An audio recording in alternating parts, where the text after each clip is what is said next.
Keith Koretich, agent in charge for Northern Colorado with the Marijuana Enforcement Division. Keith is going to present some information regarding marijuana legislation, and I believe specifically about consume on premises cases. And so I will turn it over to you, Keith.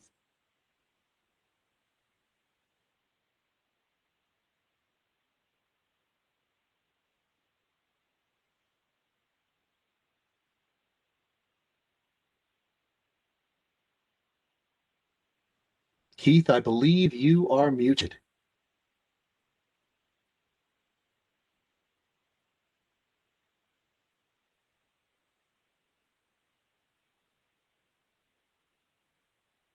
I just sent you, there we go. I was like, I sent you a request. Okay. All righty. Can you hear me now?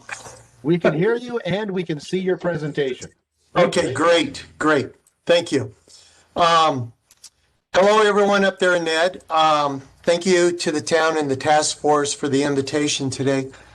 I'm Keith with the MED, and also as part of this presentation and present is Investigator Melissa Slagle and Danielle Henry, our policy advisor. I want to begin with some background on the marijuana legalization, the legislation, and rules enacted regarding delivery and hospitality. And we're going to use the PowerPoint that is before you to summarize much information on these topics with Miranda's assistance. And then at the conclusion, we can discuss and ask questions and hopefully have the desired answers that you came here today seeking. So beginning with the current slide, Colorado is recognized as one of the leading pioneers in legalized marijuana in the U.S. The state's history with the drug dates back to 1917 when marijuana was first criminalized, since Colorado was not quite as accepting as they are now. Legalization of the medical marijuana began in the year 2000 and recreational marijuana back in 2012.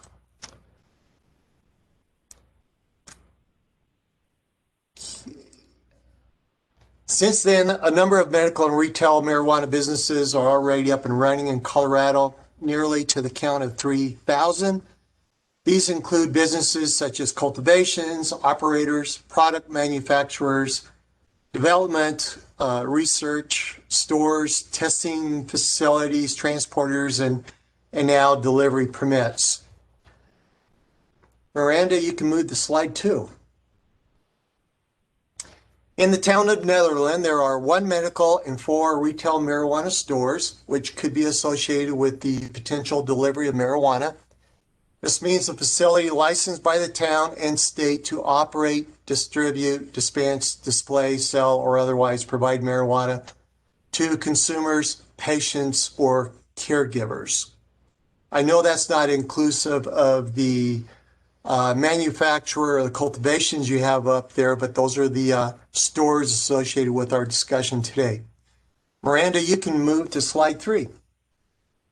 It seems to move on its own, just so you know, so I'm having to go back. So that's why that's happening. All right, probably because I timed it, so I better start speaking quickly here.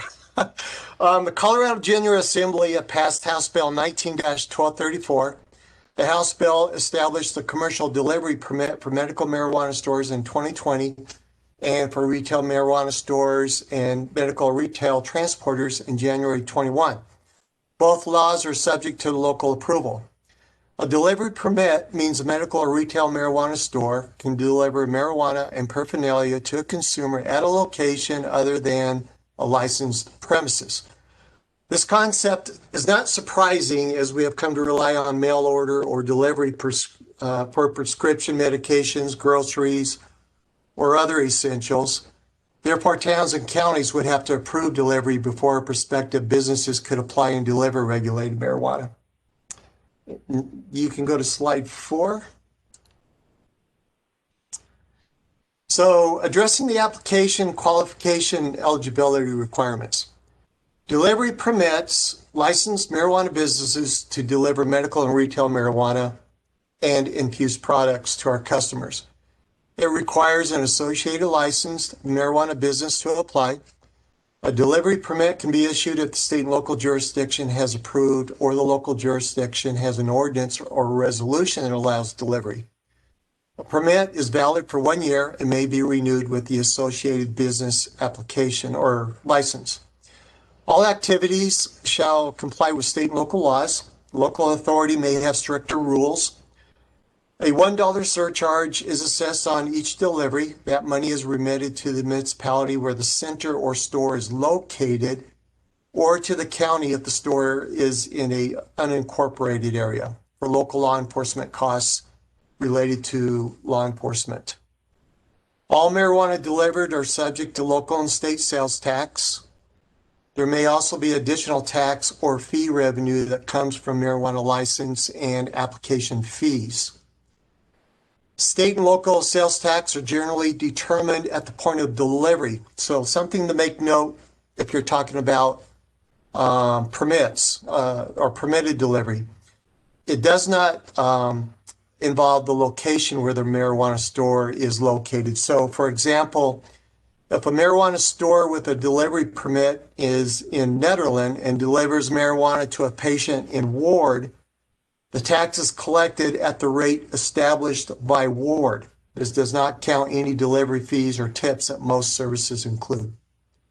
And deliveries are limited to 1 per day, limited to private residences, and may not be made to college campuses.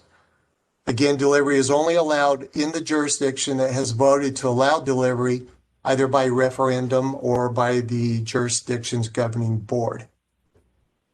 When you go to slide 5. Could I interject a question real quick? Yeah. Would this, for instance, limit delivery to a hotel, or prohibit delivery to a hotel or non-resident, such as a resident, such as short-term rental? I will probably rely on Danielle, but my quick answer is it would be allowed, as some residents seek or have a residence in a hotel or short-term rentals. But Danielle, if you want to piggyback on that for clarification. Yeah, we can double check that. It was debated quite a bit in our rulemaking. There are people who do live in short-term rentals, and that is their primary residence. So let me get back. I'll do just a little bit of analysis, and we can get back to you guys on that one. Thank you. Good question. This slide deals with a summary of the delivery motor vehicle requirements.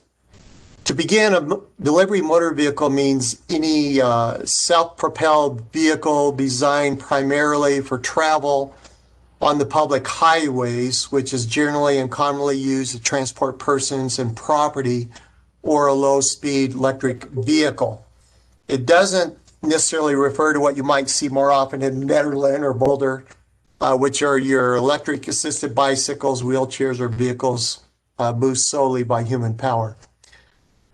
The vehicle must be owned or leased by the marijuana store or owner, must be registered in the state of Colorado, must be insured, have a vehicle real-time tracking recording system, not have any external markings, words, or symbols that indicate the delivery motor vehicle is used for delivery of regulated marijuana, or anything referred to the marijuana business itself.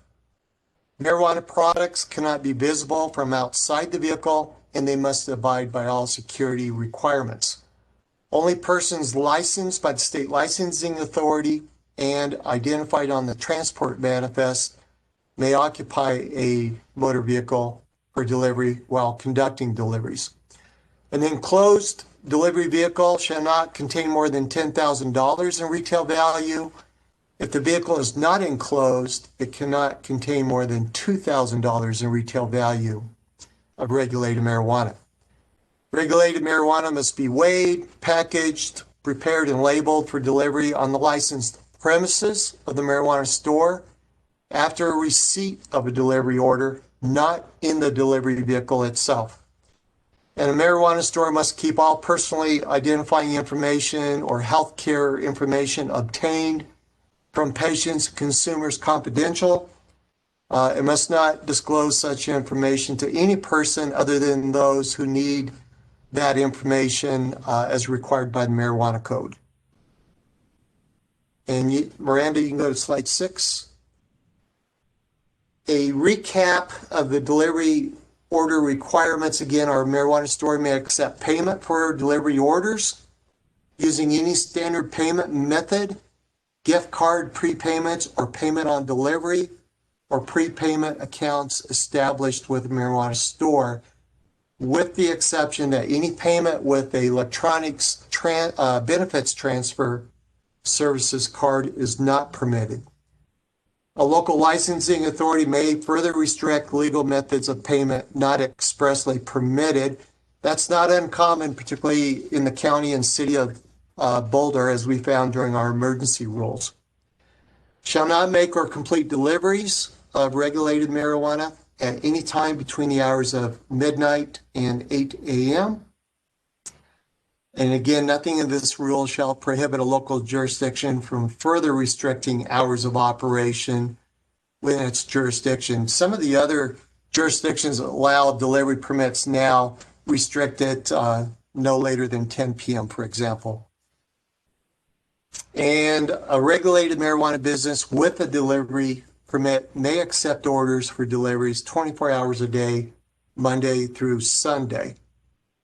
And again, just to highlight what the question was about hotels, these can only be made to private residences where a person lives, such as a private dwelling, place of habitation, a house, multi-dwelling unit for residential occupants, or an apartment unit. It does not include a school or a campus of higher education or public property or any commercial property unit such as offices or retail space. So Keith, if I could interrupt, so I just reviewing my notes on the hotel question. The hotel or short-term rental would need to be a person's private residence. That could potentially include a hotel, but there are more factors that MED would consider to determine whether that address meets a private residence requirement. So we haven't had anything come up yet that would challenge that, but that's where we're falling on that right now. Okay, slide 7. Delivery of medical marijuana to patients ages 18 to 20 is not permitted. A medical or retail store with a valid delivery permit may only accept orders for delivery from patients who are 21 years of age or from parents or guardians of a patient who is under 18 years of age. They have to require the consumer's name, the date of birth, and the address for patients. If it's a patient, it's their registration number, and this information must all be verified at the time of the delivery. And the store must receive verification that there has not already been a delivery at that location during the same business day.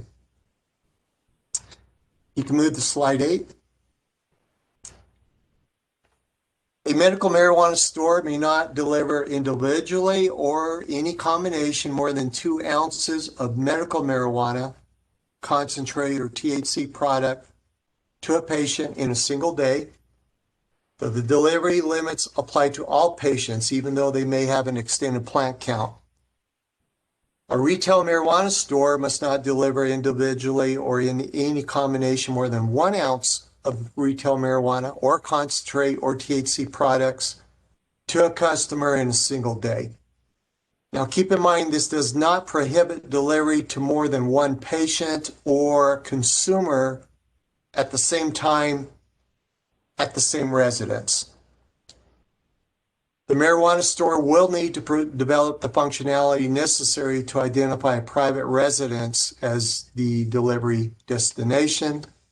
And again, a local licensing authority or jurisdiction may further restrict legal methods of payment not expressly permitted. Slide 9. Is there a required training or certification for a marijuana establishment delivering marijuana? Yes. The responsible vendor certification is required.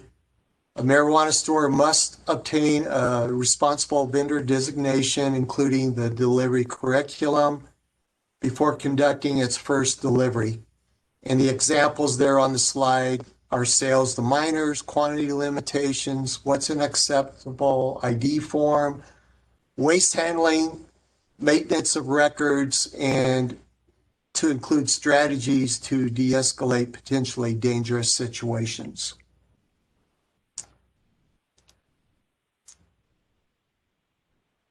And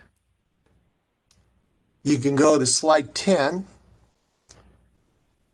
Currently, there's 3 municipalities now that allow medical marijuana delivery within their borders, and they all happen to be in northern Colorado, as you probably know. It's the city of Boulder, the city of Longmont, and Superior. It involves 5 stores, all within Boulder County, and I've listed them there. The town of Superior has an ordinance allowing the delivery of medical and retail marijuana to their town locations, although they don't have any marijuana businesses or establishments within their town limits. While Denver continues to move slowly on approving delivery plans, Aurora this Monday passed on first reading approving a marijuana delivery ordinance. Their plan, although limits delivery for the first 3 years, only granting permits to social equity transporters. So those are who can prove they've experienced legal trouble from the since overturned marijuana laws or who have lived in a disadvantaged area. Colorado Springs recently reviewed their delivery option and decided against allowing medical marijuana. And the belief there were some public safety hazards and many unknowns, such as the cost of regulation, is one reason why they did not move forward on delivery permits.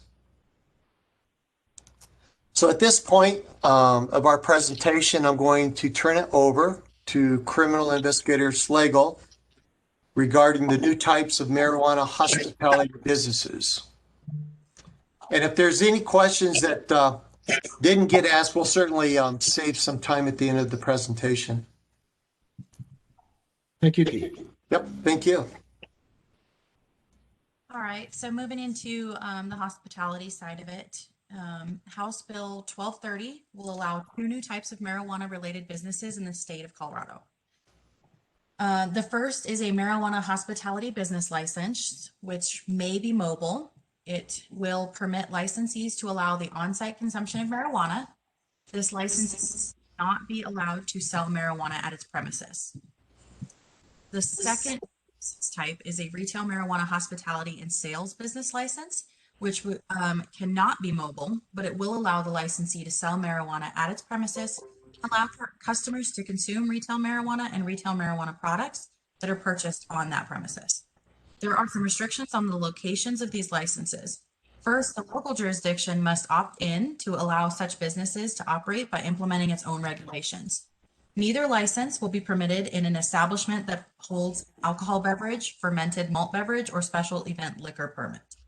However, an existing retail food business may apply for one of the new licenses in an isolated portion of the premises, provided that they do not hold an alcohol beverage, fermented malt beverage, or special event liquor permit. Makes smoking marijuana in the hospitality spaces an exception to the Colorado Clean Indoor Air Act.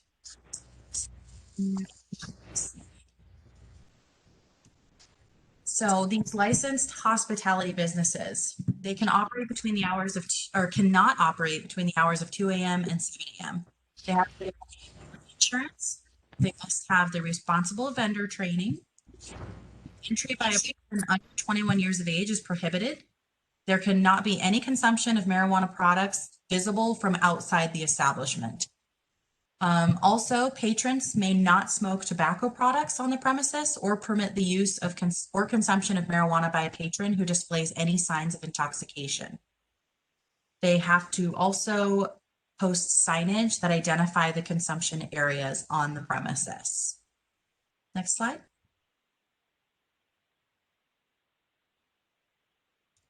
And obviously you cannot give away any free marijuana also on those premises. So conduct on the licensed premises. There cannot be any consumption by intoxicated patrons. Alcohol consumption is prohibited. A licensed hospitality business shall not allow the use of devices in the licensed premises if prohibited by a local ordinance or resolution. Those things include devices using liquid petroleum gas, a butane torch, butane lighter, or matches. The business shall operate in a decent, orderly, and respectable manner. Businesses may give away food products, including hot coffee, tea, instant hot beverages, and non-potentially hazardous donuts or pastries. If an emergency at the licensed premises requires law enforcement, firefighters, emergency medical service providers, or other public safety personnel to enter the business, then consumption and sales must stop. Any marijuana left behind by consumers must be destroyed according to applicable waste rules. Businesses must provide consumer education materials regarding the safe consumption of marijuana. And if a licensed hospitality business provides consumers with reusable equipment or devices that aid in the use or consumption of marijuana, then the business has to ensure that the equipment or device is appropriately sanitized. Next slide. For the retail marijuana hospitality and sales licenses, these are the licenses that can sell marijuana product on the consumption premises. They have to use authorized sources of retail marijuana. There's restriction on transfers to consumers if not to be consumed on the premises, and relevant quantity limitations. Any marijuana product that a consumer purchases but does not consume on site must be appropriately labeled and packaged before the consumer can leave the licensed premises with it. People on the licensed premises may not bring their products to consume with these licenses. They shall not display any retail marijuana outside of a designated restricted access area, and storage of marijuana shall otherwise be maintained in limited access areas or restricted access areas only. All other general limitations and prohibited acts, as previously discussed, applies to this license as well. Next slide. So requirements for a mobile hospitality business requires that documentation that the mobile licensed premises are owned or leased by the marijuana hospitality business. A copy of the permit issued by the Public Utilities Commission to the business has to be displayed on the dash. A global position system for tracking of the mobile vehicle is required. We have written standard operating procedures that address the logging of the routes for the mobile business. They must have video surveillance inside the mobile vehicle, including entry and exit points to the vehicle's areas. They also require that there be proper ventilation within the vehicle, including if marijuana is smoked or vaped, that the air is not circulated into the driver's area. No regulated marijuana is possessed or consumed in the area designated to seat the driver and the front seat passenger. Consumption cannot be seen from outside the vehicle, and the marijuana hospitality business license is displayed on the dashboard of the mobile licensed premises, as I stated before. Next slide, please. So licensees through a MED badge and manifest can identify themselves and verify the delivery permit during an interaction with law enforcement, division employees, and local regulators.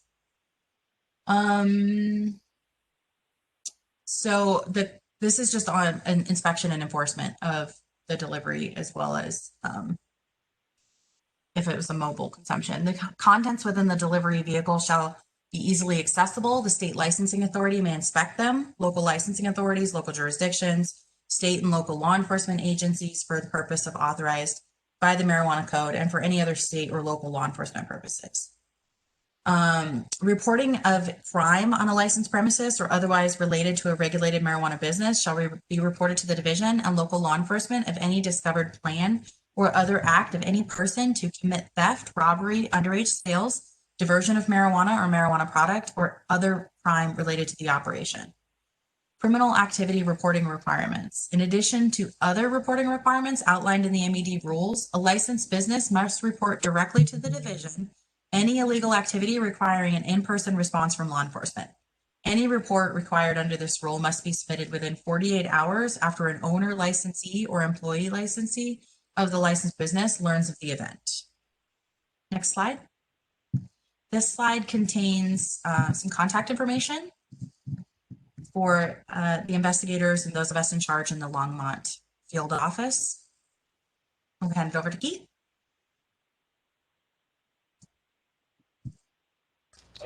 All right, thank you, Melissa. It's great to have Danelle on board. She's our policy advisor and probably more involved with the discussions surrounding these two potential licenses. So this pretty well concludes the presentation that we had for your staff, Miranda. So we would like to, if you want to ask any questions or continue a discussion, we'd be glad to continue on. Thank you very much, Keith. Let me start this just so I can get the dumb questions out of the way. I noticed on your presentation something that I think is a typo. It implies that delivery can be made to a person who is 21 years or older, or to the parent or guardian of a person 18 years or younger. So what about what about 19 and 20-year-olds?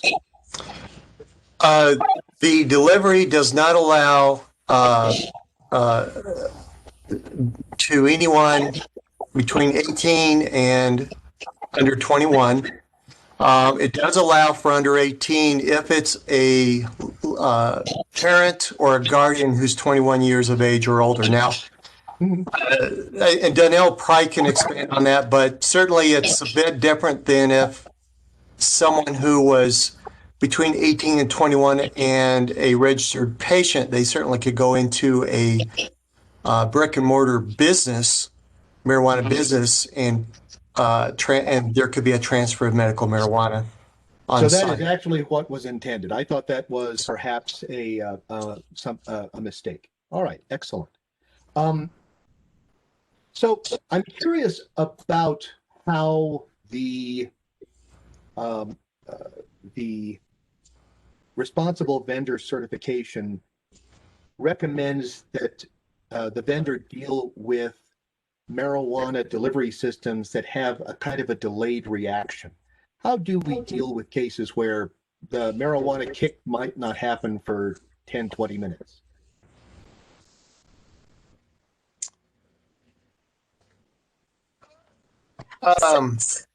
Go ahead. I can, yeah. So during the rulemaking, we had several of the responsible vendors in the room, and they were gonna take in from what they described to us. I have not been in the training, but what they had described to us was that it would be similar to like a TIPS training for alcohol, and that they would provide guidance to the attenders or the staff there at the hospitality business to educate and coach their customers into what to expect if they're new to town, how the elevation might play into that. So that's how they were going to approach the training. And that's why that was required in the legislation so that education would be a part of the experience. So if the bartender is expecting, or if the attendant is expecting that there will be an effect in a matter of several minutes, would that person be encouraged to hang around until the hit happened, or could they leave and drive away? I think the hope is that conversation would be had. Okay.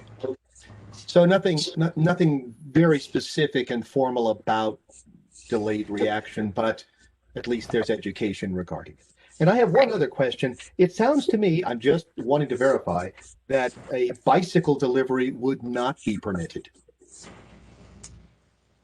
That would be correct. Okay. That's it for me. Are there any other questions?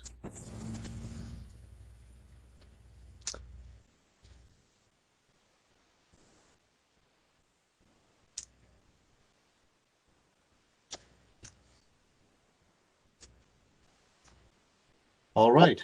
I am assuming that everyone has been fully educated. No questions? I would add that, certainly as you explore the possibility of allowing hospitality or delivery permits is to have a conversation with the jurisdictions that currently allow those. I know that Melissa has done some follow-up in regards to how it's working out for them. And I think, Melissa, can you expand a little bit on currently, they are allowed to make deliveries to medical patients, but kind of expand on how that's working out with them based on the city ordinance of Boulder? Sure. So talking to some of the licensees in Boulder that hold the delivery permit currently, the city of Boulder or Boulder Authority decided to add on a regulation that they could only deliver to registered patients. So we used to have registered patients also, and when the MED used to be rules regarding plant counts being linked to registered patients, when that changed, it opened up the shops to sell to more patients, or the patients could bounce around a lot more, so to speak. But Boulder restricted the delivery to being only registered patients. So the licensees feel that that is disadvantage to them because a medical patient that is not registered to them, they can never deliver to them. So they just go shop. They feel like that has hindered them from being able to thrive in the delivery portion of that. As well as not being able to deliver outside of Boulder. So Boulder also said that if you're a Boulder licensee, you can only deliver within Boulder. And so the licensees feel that they're restricted on that. And if they could deliver outside of the local municipality, they might be able to deliver to more people and expand their reach. Those are just some of their personal feelings from the licensees.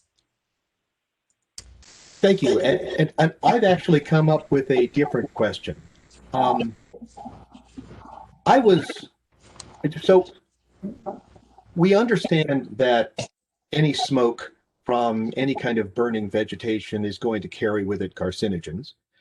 And we know that depending on who you're talking with, the carcinogens that come out of marijuana are nearly as bad as tobacco versus others that are saying it doesn't seem to have that much effect. That nonetheless remains an interesting question to consider when we consider the employees in a marijuana hospitality establishment.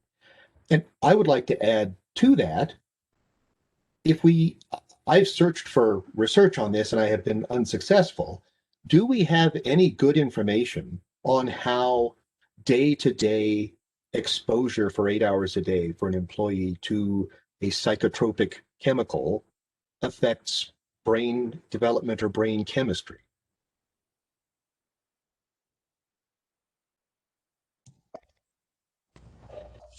Danelle, have that come up with any discussions during your work groups?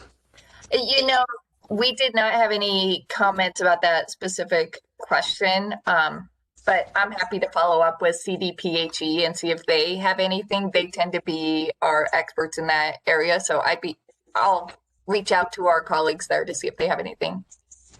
Well, I would greatly appreciate that, because I know that of the various discussions we've been having here in Netherlands, among those discussions are how would we protect Netherlands citizens who were employees of a hospitality establishment, and how confident could we be that using appropriate mitigation factors, these people would be as safe as could be. These people would be entirely safe. I think we would want an absolute minimal amount of risk that there would be some damage later. All right. Anyone? Go ahead. No, I was just going to say that certainly is a very good question. I think that there's been some consideration because as Melissa had mentioned during the buses that might transport patrons.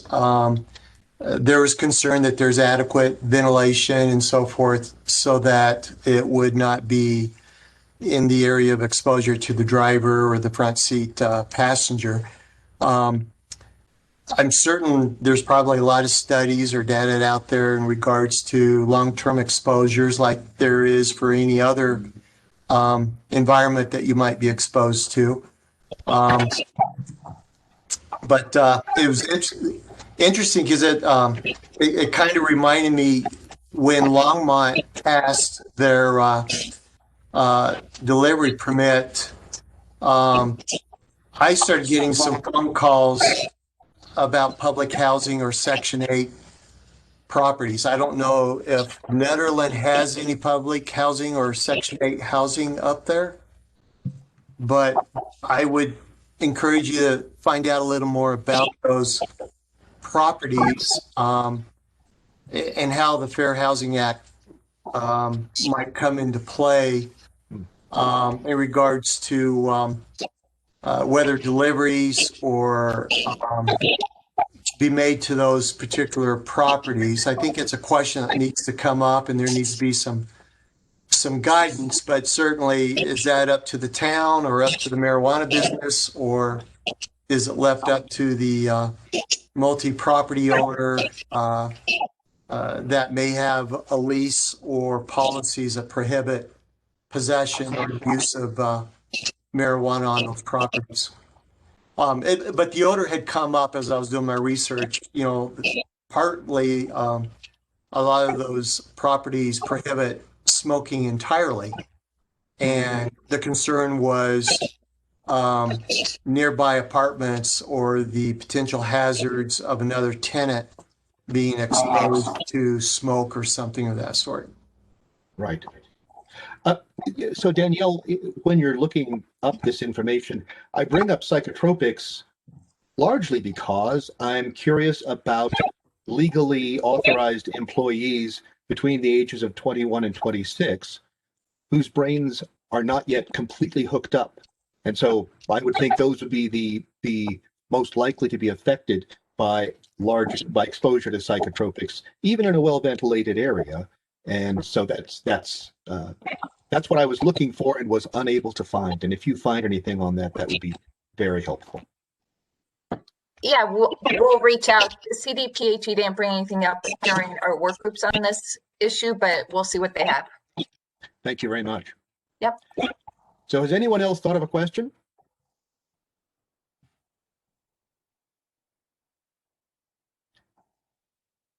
Trustee Taylor? Yes. First of all, yeah, I don't know if our local affordable housing has federal subsidies, but certainly if they're for actual housing authority rather than tax credit units there, the marijuana will be prohibited there. And then the local housing authorities decide whether they're going to enforce that or not, but federal laws. Yeah, absolutely. So I was wondering more, the suggestion, and maybe this is not as much a discussion topic for today, but the suggestion to talk to other municipalities is one that I would love to take up if that's possible. I don't know if you're able to facilitate that. And one of the things I was wondering about was the cost of enforcement to like the local municipality, and whether there's any way for Netherland to get ballpark on what that would mean for us as far as our own cost of enforcement. And I know that probably depends on whether we add to existing regulations, right? But that's something I'm interested in, and whether we have the capacity to enforce properly. And if we don't and do end up allowing businesses like that, how would we get the revenue to enforce adequately? So I'd be interested in future discussion and any insight anyone on this has on that question. Thank you, Ben. With that, and if there are no other questions, then Danielle and Melissa and I'm so sorry.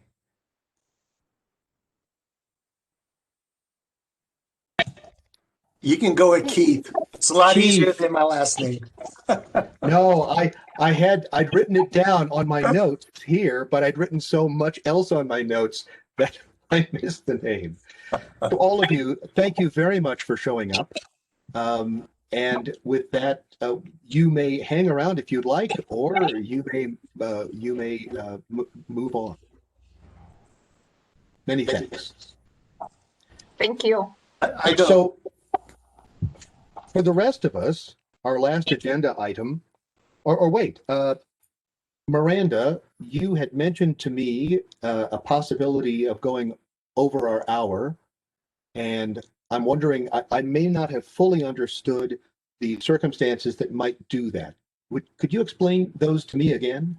Yeah, I was going to invite Boulder County Public Health to join us, but I wasn't entirely sure if we wanted that. So I did not extend the invitation, and maybe that's for another meeting. So we do not need to go over the hour today. Very, very fine. I remember I told Miranda that she should consider the 1 hour meeting a stretch goal.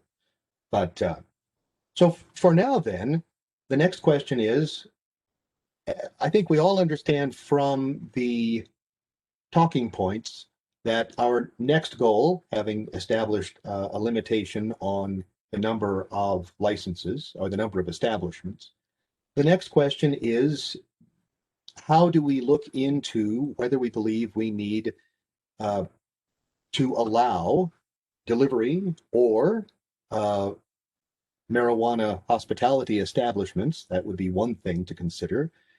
But in order to get to that point, we need to kind of understand what we think might be the issues that Nederland might have around a hospitality establishment or delivery.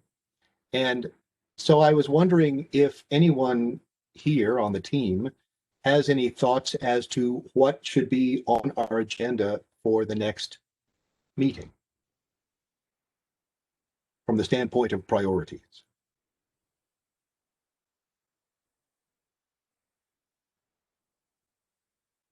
Because if no one has any suggestions, I will probably suggest something myself. And you know what that might be. What might that be?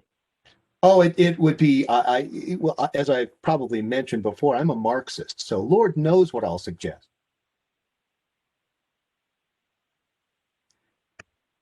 Oh, I thought you said that you knew what that would be. Sorry, I misunderstood. No, I was merely being jocular.